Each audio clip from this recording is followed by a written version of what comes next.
Oi, pessoal! Mua! Bom dia, boa tarde, boa noite, tudo bem com vocês?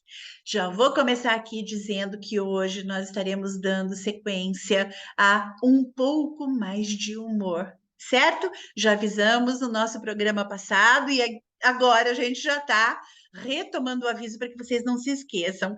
E nós estamos exatamente estávamos falando a semana passada, do Grande Otelo.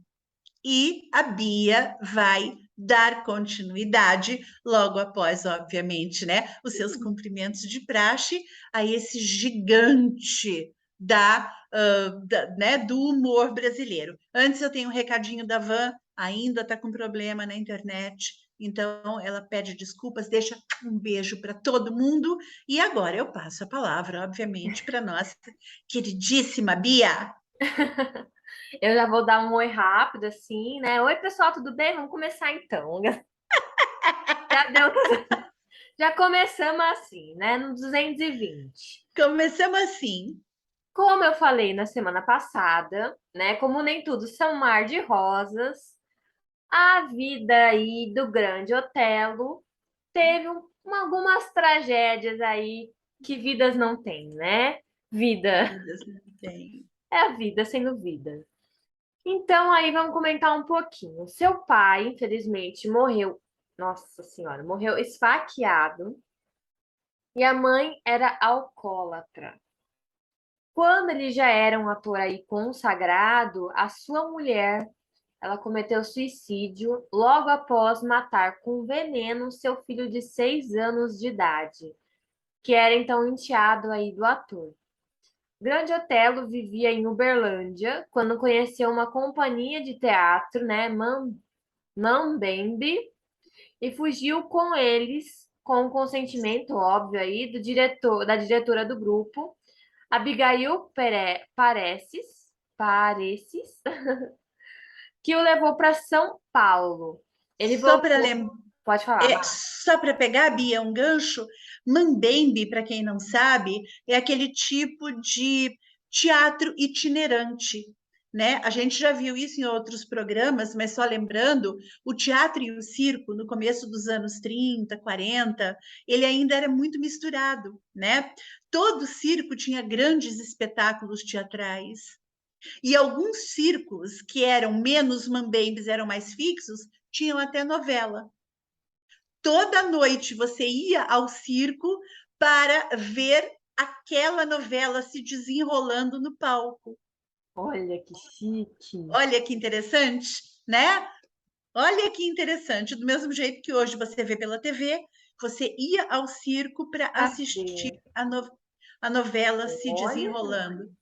Ai, que legal, devia ser tão divertido. Imagina você lá com. Sim, Porque hoje em dia claro, é assim, né? Você assiste a novela na TV, no dia seguinte você já tá comentando com as amigas do trabalho, da faculdade, né? Você viu o que aconteceu na novela ontem? Imagina você ir no exatamente. circo, você já comenta ali do lado.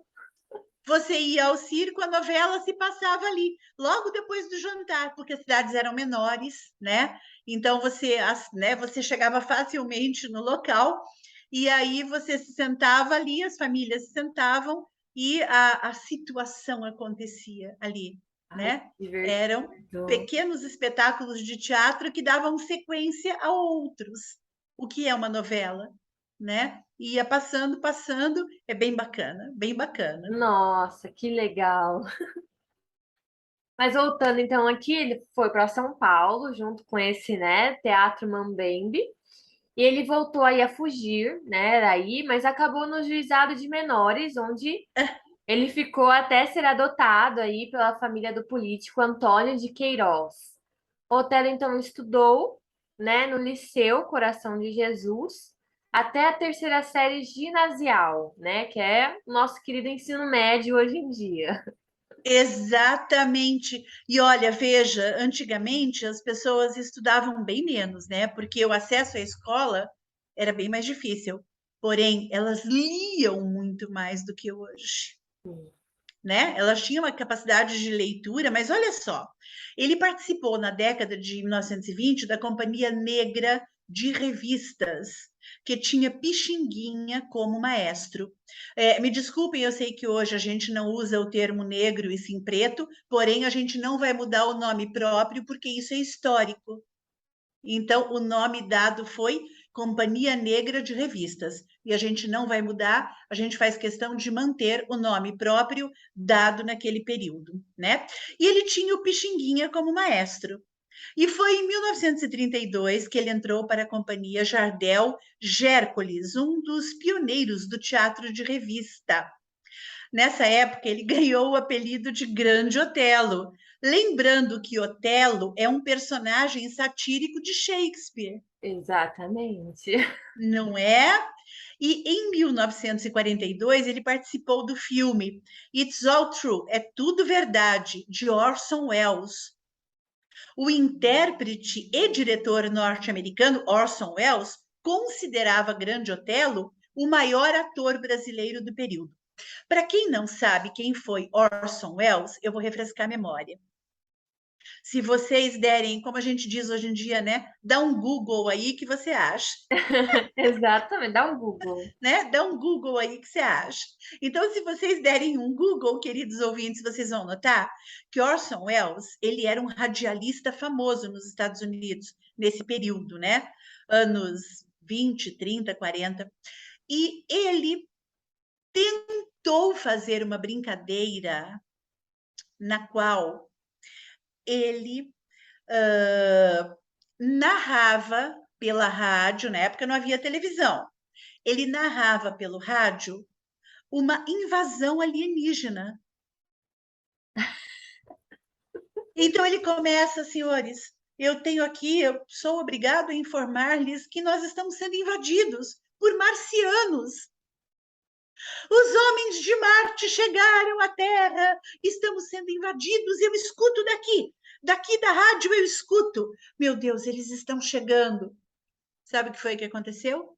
Até que tudo fosse esclarecido, claro, muita gente se suicidou. Muita gente, com medo dos marcianos. Com isso, eu só queria ressaltar um detalhezinho pequenininho que a gente se esquece. Olha o poder de uma transmissão radiofônica. Talvez muito mais poderosa do que qualquer podcast da vida, do que qualquer notícia pela televisão, do que qualquer vídeo, que hoje a gente tem que colocar entre grandes, né, interrogações para saber se não é fake. Naquele tempo, uma transmissão radiofônica tinha um peso sem precedentes. Então fica aí, dá um Google quando você quiser conhecer um pouco mais sobre rádio. Orson Welles é assunto obrigatório.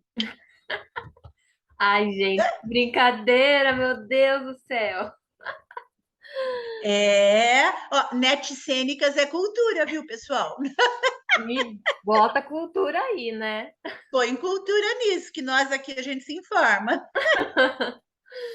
Grande Otelo, então, ele fez inúmeras parcerias aí no cinema, sendo a mais conhecida com Oscarito, né? Depois, os produtores formariam uma nova dupla dele com o cômico paulista Anquito. Veja, Bia, tanto o Ronald Golias quanto ele, os dois com o Oscarito, que foi um grande ator também de comédias, principalmente das chanchadas de TV nos anos 50, 60. Os dois contracenaram com o Oscarito e o Anquito também, né? Os dois Exatamente. contracenaram com o Anquito também. No final aí, então, dos anos 50, Grande Otelo, ele também formou aí uma dupla em vários espetáculos musicais e também no cinema, com Vera Regina, que lembrava a famosa dançarina americana, naturalizada francesa, né? Josephine Baker, né? Linda, maravilhosa, uma dama. Uma Ela foi beleza para a que França só. e não voltou mais. Então, com o fim aí da parceria, né, o Otelo passou por um período de crise aí, até voltar ao sucesso no cinema com a sua grande atuação como personagem título de Macunaíma, em 69, que foi baseado aí na obra de Mário de Andrade, né? Como a Má falou, era um dos principais representantes aí do modernismo, né? Que a gente já falou aí um pouquinho em outros programas também anteriores, a gente já falou disso. Minha Má já explicou também qual foi o contexto de Macunaíma, né? Como ela falou, obrigatório. Dá um Google que a gente Dá acha. um Google. Dá um Google. Mas olha só, em 74, o Grande Otelo estrelou ao lado de Miriam Batucada, né?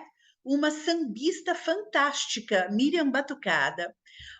Então ele vai estrelar ao lado dela o exitoso espetáculo Samba, coisa e tal, produzido por Haroldo Costa. Ele participou também do filme de Werner Herzog, Fitzcarraldo, de 1982, filmado na Amazônia. Esse filme, né, de Werner Herzog, Fitzcarraldo, tem uma cena que um grande escritor ele resolve subir um piano numa encosta de um morro. Por ali não subiria nada, nada, nem uma borboleta voando. E ele consegue. Então, são algumas cenas que ficaram icônicas, né, na cinematografia nacional. Então, assistam Fitzcarraldo também, é um filme fantástico. E a partir dos anos 60, o Otelo passou a ser contratado da Rede Globo de televisão, emissora na qual atuou em diversas telenovelas de grande sucesso. Eu me lembro dele, por exemplo, em Uma Rosa com Amor, de 72. Também participou do humorístico A Escolinha do Professor Raimundo, no início dos anos 90, e seu último trabalho foi na telenovela Renascer, um pouquinho antes de deixar, né, esse planeta azul e ir para um plano melhor. Né, uma vida tão sofrida e um ator tão gigantesco. Exatamente, né? Para mostrar que quantos desafios ele enfrentou para e continuou sendo, né, o melhor, assim, o que ele tentava ser, né, um ótimo ator, um ótimo profissional aí. E olha o que ele teve que vencer: o preconceito pelo fato de ser preto, pelo fato de não ser um galã, porque ele era pequenininho, né? Por isso o nome Grande Otelo. Tela, uhum. E ele tinha uma voz toda fanhosa, né? Então, assim, ele teve que criar um tipo para ele, né? E valorizar esse tipo dentro daquilo que ele sabia fazer de melhor: E o humor. conseguiu criar, né? Porque até hoje ele é considerado um dos grandes humoristas aí do Brasil, né? Exatamente. Então, único, né? Único. É, Gigantesco e único. exatamente. Mas, como já estamos aí comentando, né, de humor, a gente tem que aí falar, e alguns aí vão se lembrar, né, do Costinha. Era um bordão dele. Então, Costinha, ele é nascido aí como Lírio Mário da Costa, no Rio de Janeiro, em 29 de maio de 23 e faleceu no Rio de Janeiro também em 15 de setembro de 1995. Ele foi aí um humorista e ator brasileiro e adotou aí o pseudônimo de Costinha, justamente para fazer graça, né? Ele era nascido então no bairro de Vila Isabel, na cidade do Rio de Janeiro, capital federal na época. A gente tem que lembrar que Rio de Janeiro era capital, não é mais. E Costinha vem de família de cunho artístico. O seu pai foi palhaço de circo, chamado Bocó, que ele conheceria somente depois de adulto aí, quando seu pai estava em um asilo. A infância circense, né, do Costinha, iria influenciar a trajetória do humorista de forma assim definitiva. Porém, a situação estável aí da família, né, ela muda quando ele completa 13 anos. O seu pai, grande ídolo aí, abandona a família e na época ele ainda era um menino, né? O Costinha tem de deixar a vocação artística de lado e trabalhar em outras áreas aí para poder ganhar dinheiro, para poder sustentar, né? Então ele foi, dentre outras profissões aí, contínuo. Ele foi garçom de botequim, engraxate, apontador de jogo do bicho. Ou seja, ele fazia de tudo que fosse possível aí para ele fazer. Esse convívio aí ao lado de tipos urbanos e muitas vezes marginais do Rio, né, dos anos 40, ele seria muito importante nos personagens feitos pelo humorista, né, posteriormente aí. Aquela coisa de pegar o que eu falei, pegar a vivência toda, o dia a dia, né, e transformar aquilo em humor, né? Exato, Bia, isso é muito difícil, né? Trabalhar com os tipos cotidianos, muito difícil. E olha só, em 42, o Costinha ele se emprega como faxineiro da Rádio Tamoio. Pelo novo veículo, ele ganha sua grande chance. E ele se transforma em radioator. Olha só, olha aí, o rádio ator, a novela pelo rádio, em importantes programas da época, como Cadeira de Barbeiro, Recruta 23, e mesmo na primeira versão, a radiofônica da Escolinha do Professor Raimundo. Vocês sabiam que teve uma versão nos anos 40?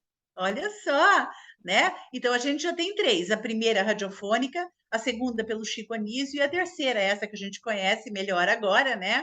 Que é com o filho dele, que de vez em quando ainda passava na Globo, acho que até o ano passado, né? Ainda passava, eu nem sei agora como é que tá.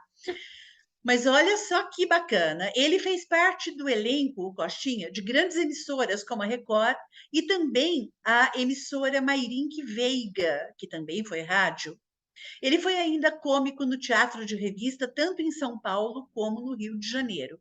Quer dizer, um grande nome, né, Bia? Um grande nome, né? E como a Má falou, né, de cênicas é cultura, não sabia que, né, tinha sido em rádio, né, porque assim, a escolinha do professor Raimundo tinha sido feita pelo rádio inicialmente, não sabia dessa. Fiquei sabendo com vocês. Quem não sabia, agora tá sabendo, né? Net Cênicas, cultura. Bom, Bia, só pegando o gancho aqui, mas né? Brincadeiras à parte, a gente se preocupa com o dado informativo, né? Porque eu acho que a gente sempre tem espaço para aprender. Né? E uma grande preocupação que a gente tem, o próprio nome já diz, arte em foco, né? Então, se a gente está focando e valorizando a arte, a gente tem que trazer, né, sabe? Eu acho assim, os hiperlinks, né, daquilo que a gente está falando. Então, a gente, vocês já notaram, né? A gente vai pontuando. Então, eu seguro a Bia, né? Tem um numerinho, a gente bate naquele numerinho e eu o que aquilo significa, né? Não que tenha, a gente já conhece, a gente se prepara para o programa quando a gente traz para vocês, né? Não é uma coisa simplesmente. Mas o importante é a gente se lembrar de que a cultura ela vai sendo processada, né, Bia? Me ajuda aqui. Não apenas pela quantidade de informações que a gente tem, mas pela maneira como a gente articula essa, essa informação de forma quantitativa. É onde a gente cai na questão qualitativa e quantitativa. Por isso que a gente tem que tomar um pouquinho de cuidado com os TikToks da vida, né? Fica ali o tempo todo. Ah, que legal! Ah, que bacana! Opa, você está adquirindo uma quantidade gigantesca de informação, mas qualitativamente muito pobre. É como se eu me sentasse e resolvesse comer um saco de batata frita, né? De 50, de 50 quilos. Nossa, eu vou morrer entalada com aquilo. Mas nutricionalmente eu estarei muito pobre. É preferível que eu coma apenas uma cenoura e uma banana ao dia. Pronto, acabou. Nossa, que pouquinho! Mas o que tem na cenoura e o que tem na banana, ai, ai, ai, hein?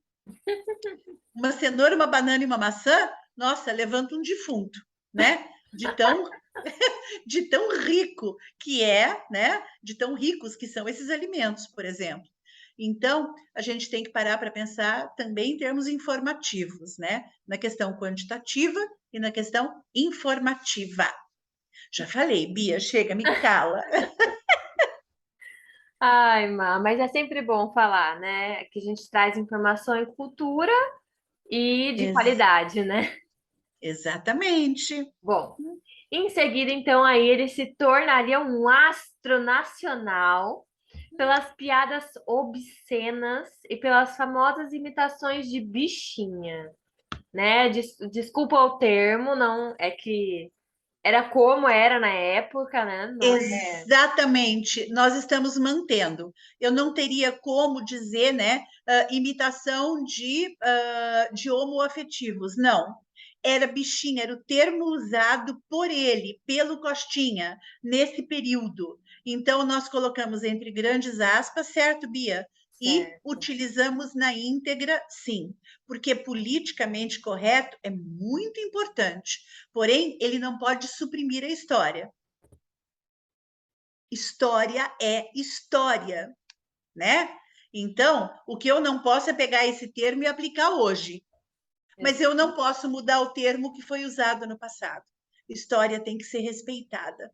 Porque Isso é prova, né, como politicamente era correto. antigamente, ela prova como Exatamente. era e como não é para ser no futuro, né? Perfeito, Bia, perfeito. Para Resolveu a questão. mostrar a nossa mudança aí da humanidade. Exatamente, perfeito. E isso é muito importante que a gente declare.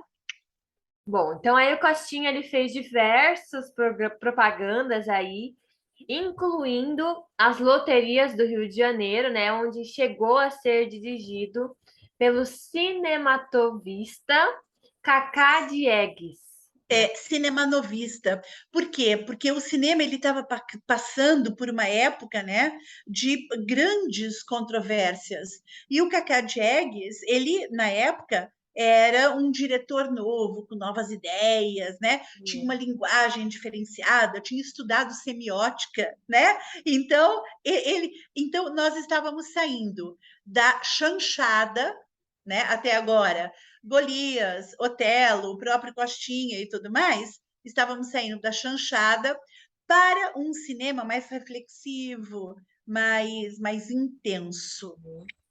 E Cacá Diegues foi um dos grandes responsáveis. Aí, mais cultura para todo mundo. Gente, a é uma enciclopédia ambulante, né, Mari? Dá um Google. É um Google, né?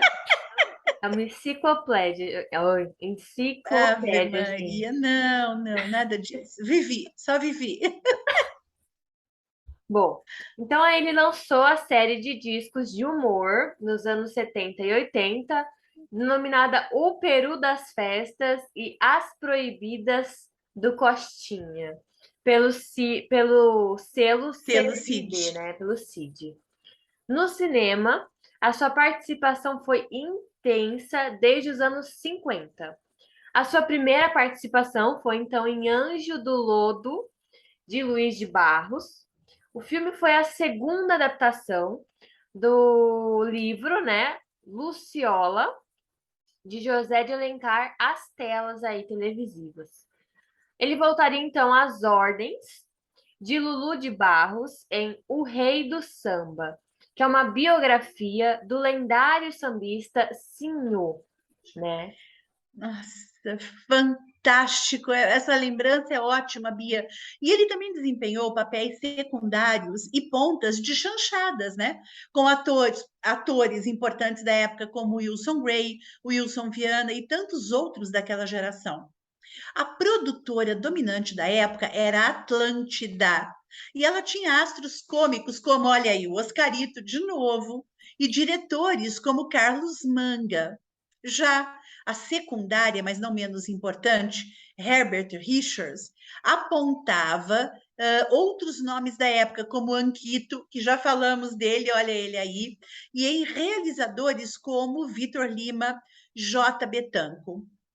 Costinha logo é chamado pela segunda, que no caso é a Herbert Richards, pela segunda para desempenhar papéis secundários.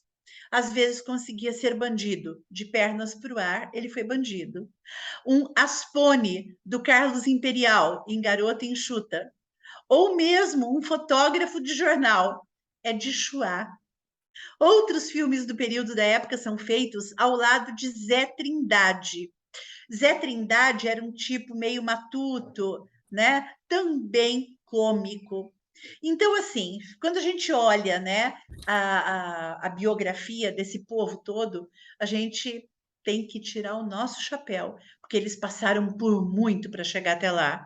E olha só, com a chegada dos movimentos cinematográficos mais ambiciosos e pretensamente intelectuais de Glauber Rocha e seus pares, Cacá Diegues, Glauber Rocha, por exemplo, o espaço do comediante oriundo das chanchadas passou a ser a televisão.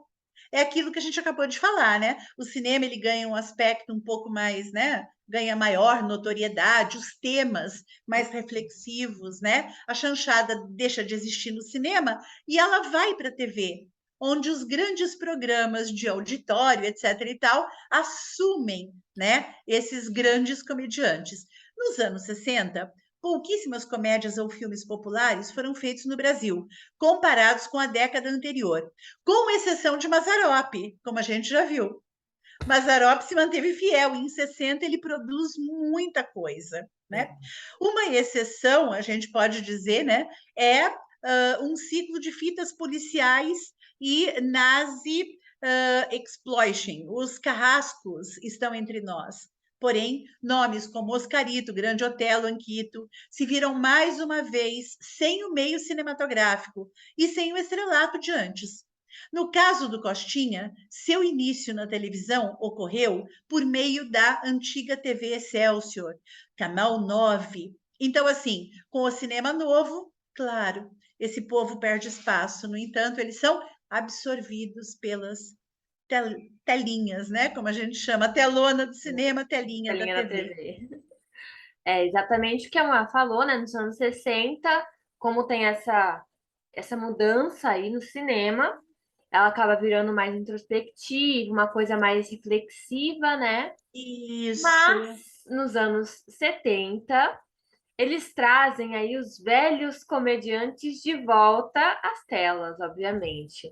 O cinema ele volta a ser popular aí, seja em filmes urbanos, né? Por exemplo, em Como Ganhar na Loteria Sem Perder a Esportiva, né? Como em homenagens à chanchada, como um salário mínimo, e filmes de juventude aí, como Amor em Quatro Tempos, ou mesmo em porno chanchadas, como histórias que as nossas babás não contavam. Outra coisa aí típica da década, né, de 70 foram as paródias, as famosas paródias, em que ele desempenhou o personagem principal em diversos filmes. Isso ocorre aí em fitas como O Libertino, O Homem de 6 milhões de cruzeiros, Contra as Panteras, Costinha, né, o próprio nome, O Rei das Selvas, Costinha e o King Mong, As Aventuras de Robinson Crusoe, né? Nesse último aí, As Aventuras de Robinson Crusoe, ele faz um par com o Grande Otelo, que a gente já comentou aqui, né? Com a direção de Mosael Silveira. Ele também atuou aí em diversas peças de teatro, perdão, programas como Apertura da Rede Tupi, Aperte o Cinto e Domingo de Graça na Rede Manchete. Costinha em 3 atos e meio, né, no SBT, Planeta dos Homens, Os Trapalhões e Chico Anísio Show. Ó, a gente já comentou de Chico Anísio aqui, hein, pessoal? No programa anterior nosso, feito então aí na Rede Globo. Ele também gravou aí vários discos de piadas, né, incluindo os da série O Peru da Festa, que eu já comentei. Tratava-se então de uma série de 5 LPs aí. Para quem não sabe LP, Má, explica o que é LP, Má. Ai, LP, gente, LP são aquelas bolachonas, né? Como a gente chama. Alguns são até, né, colecionadores dele. LP é uma sigla que significa long play, ou seja, né, eram músicas eram muitas músicas num disco só, porque inicialmente esse long play ele era menor, e depois nós tivemos também o império do compacto. Compacto era aqueles disquinhos de somente duas músicas, uma de um lado, outra do outro. Às vezes o compacto era duplo, então você tinha duas músicas de um lado e Duas duas do músicas outro. do outro. Mas o LP era fantástico, porque ele tinha de 7 a 8 músicas de um lado, mais 7, 8 músicas do outro. Então você tinha 16 Ou músicas, seja, né? um álbum E bem grande, né? exatamente, né? Então, e tinha também o LP duplo, 2 discos, né? De uma única banda, de um único autor. Então, isso foi muito bacana, porque ele perdurou durante muitos anos. Logo chegou o CD, mas a vida do CD foi curtíssima, porque junto com o CD outras coisas vieram, e de repente você tem a internet, você tem a playlist. E pronto, Meu Deus, tudo né? online. Onde foram os LPs? Os meus estão aqui. Eu gosto de olhar para eles e pensar, quando eu era pequena, era ali que eu me divertia. Ai, que bonitinha. Bom, então aí como a Marja explicou que são LPs, ele então teve uma série de 5 LPs pela gravadora Cid. Todos então vinham, né, com a tarja proibida a execução pública e a venda para menores de 21 anos. Porque tinha muito palavrão. Não só pelas piadas consideradas pesadas, né, mas pelas capas sugestivas ali dos álbuns, né, dos LPs. No primeiro volume, Costinha parecia estar nu, né, com uma mesa tapando as suas partes íntimas e um peru assado sendo servido sobre ela. Já podemos perceber aí as capas sugestivas. Né, o seu último, então, papel foi como Seu Mazarito, homenagem a Mazzaropi, já comentamos aqui em outro programa, né, nosso, né, homenagem a Mazzaropi e Oscarito, na escolinha do professor Raimundo, de 1990 a 1995.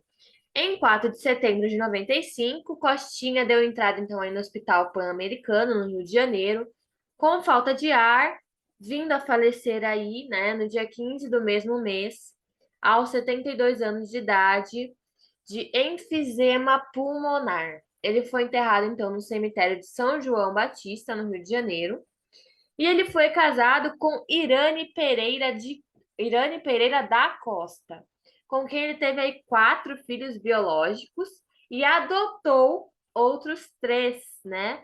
Vitor Alexandre, Amor Carla e Fernanda Lara foram os 3 adotados aí. Olha que coisa bonita. Eu acho tão bonito quando a pessoa adota, já tem filhos, né? E ainda Não vem é adotar mais. Nossa, eu adoro isso, gente. exatamente, porque isso mostra, né, o quão gigantesco é o coração da pessoa. Sim.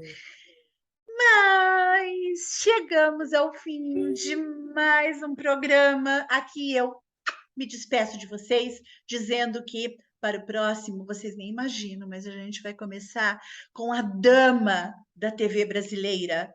Ninguém mais, ninguém menos que Hebe Camargo. Mas é para o próximo. Pessoal, um bom final de semana. A Van deixa um beijo para vocês. Certo, Bia? Um grande Coração da beijo. Bia. Né? Eu também já vou então me despedindo aqui, né? Espero que todos tenham gostado aí de um pouco mais de humor e esperem que ainda venha um pouco mais, né?